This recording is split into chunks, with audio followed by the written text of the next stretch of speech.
সমাধানের কথা গতকাল মাননীয় প্রধানমন্ত্রী জাতির উদ্দেশ্যে ভাষণে বলেছেন।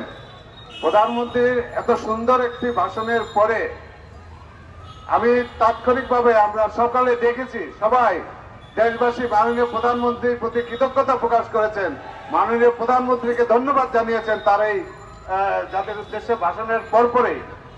সেই ভাষণের পরেও আজকে যে কমপ্লিট শাটডাউন নামে একটি কর্মসূচি ঘোষণা করা হয়েছে, যেটা এই দেশের জন্য অত্যন্ত ক্ষতিকর ধ্বংসাত্মক একটি কর্মসূচি।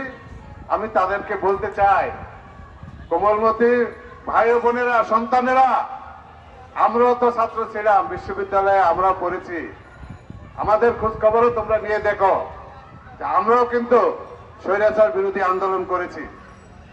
আমরা কোনোদিন দেখে নাই যে এদেশের প্রতিষ্ঠাতাকে কটাক্ষ করে স্লোগান দেওয়া হয়েছে, এদেশের জাতির পিতাকে কটাক্ষ করে স্লোগান দেওয়া হয়েছে, এটা আমরা কোনোদিন দেখি নাই।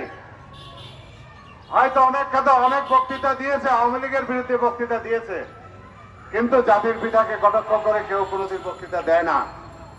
কারণ আমরা যদি বাংলাদেশের স্বাধীনতায় বিশ্বাস করি, বাংলাদেশকে যদি স্বাধীন সার্বভৌম বাংলাদেশকে বিশ্বাস করি, তাহলে আমাদের জাতির পিতাকে অবশ্যই সম্মানের সাথে সম্বোধন করতে হবে।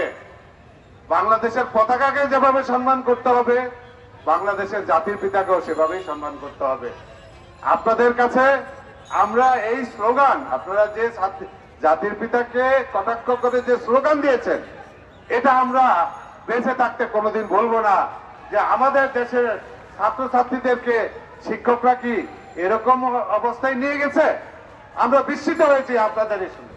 আপনাদের দাবির ব্যাপারে আমরা সাংবাদিক ইউনিয়নের পক্ষ থেকে আমরা কিন্তু যৌক্তিক স্টেটমেন্ট দিয়েছি, বিজ্ঞপ্তি দিয়েছি। আমরা কিন্তু আপনাদের সাথে সম্পূর্ণ দ্বিমত পোষণ করি নাই।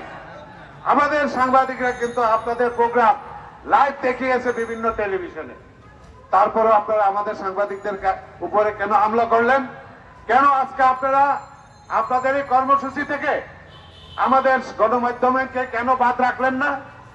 বা বাংলাদেশে অনেক আন্দোলন সংগ্রাম হয়েছে, সব সংগ্রামে কিন্তু অ্যাম্বুলেন্স, সংবাদপত্রবাহী গাড়ি, আবার জরুরি যেসব সেবা আছে সেগুলো কিন্তু বাদ রাখা হয়। কিন্তু এই প্রথম দেখলাম যে আপনাদের আন্দোলন কর্মসূচি থেকে আমাদের সাংবাদিকদেরকে আপনারা বাদ রাখেন নাই, অর্থাৎ আমাদেরকেও আপনারা আজকে চলাফেরা করতে দিবেন না, এটাই আজকে আপনাদের কর্মসূচি ছিল। কিন্তু আপনারা দেখেছেন, আপনারা যে এই যে বক্তব্য দিলেন, আপনাদের আগে এখানে বাংলাদেশে কিছু ছোটখাটো